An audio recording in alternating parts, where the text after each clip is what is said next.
Hi dear student, मैं आपकी Gauri ma'am Gauri steno word में आप सभी का स्वागत करती हूँ। मैं इस प्लेटफॉर्म पर हिंदी इंग्लिश डिक्टेशन की स्पीड प्रैक्टिस क्रमवार तरीके से करा रही हूँ, जो आपके सभी स्टेनो एग्ज़ाम के लिए बहुत ही महत्वपूर्ण है। तो आइए अब डिक्टेशन स्टार्ट करते हैं। Magazine exercise 4 start. सभापति महोदय, सरकार ने कई कृषि फार्म खोले हैं। क्या ये फार्म घाटे में नहीं चल रहे हैं? अगर सारे खर्च जोड़ दिए जाएं, बड़े बड़े अधिकारियों के वेतन जोड़ दिए जाएं, तो पता चलेगा कि सारे ये कृषि फार्म घाटे में चल रहे हैं। क्या इसी तरह से आप सारे किसानों को घाटे पर खेती करने के लिए मजबूर करेंगे? जिस क्षेत्र से मैं आता हूँ, वहाँ एक पुल बना है। मैंने 10 वर्ष तक अपनी विधानसभा में इस पुल के लिए कोशिश की है। जिस दिन से मैं यहाँ आया हूँ, बराबर उसकी चर्चा करता आ रहा हूँ, बराबर कोशिश कर रहा हूँ। मैं कहता हूँ कि गंगा पर वह पुल बने। उस पुल को बनाने का आश्वासन भी मिला था। एक प्रश्न के लिखित उत्तर में यह जवाब दिया गया था। यह कहा गया था कि इसको हाथ में लिया जाएगा।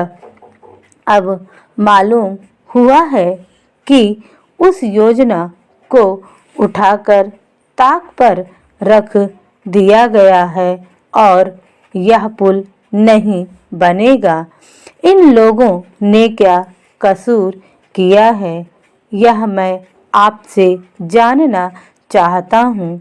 हमारे क्षेत्र के लोगों ने पाकिस्तान की लड़ाई में सरकार को हर तरह का सहयोग दिया था, हर तरह की सहायता दी थी।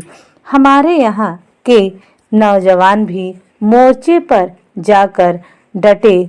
जिस समय पाकिस्तान के साथ हमारा युद्ध चल रहा था, तो कहीं कोई बात नहीं थी। अन्न की कमी कहीं नहीं थी। अन्न की कमी भी हमारे विरोधी साथी पैदा करते हैं, जो यह चाहते हैं कि सरकार असफल हो जाए। ये लोग जो कहते हैं उसको आप समझें।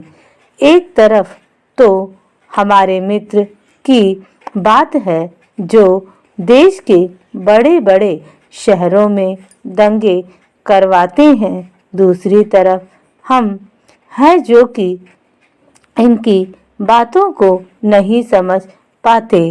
इनको सभी वे लोग मिल जाते हैं जो बेकार होते हैं या जो दंगे करवाने के लिए उत्सुक हैं। इसलिए सरकार का इन सारी चीज़ों की तरफ ध्यान जाना चाहिए और उसको सोचना चाहिए कि क्या तरीका इन सब से बचने का हो सकता है।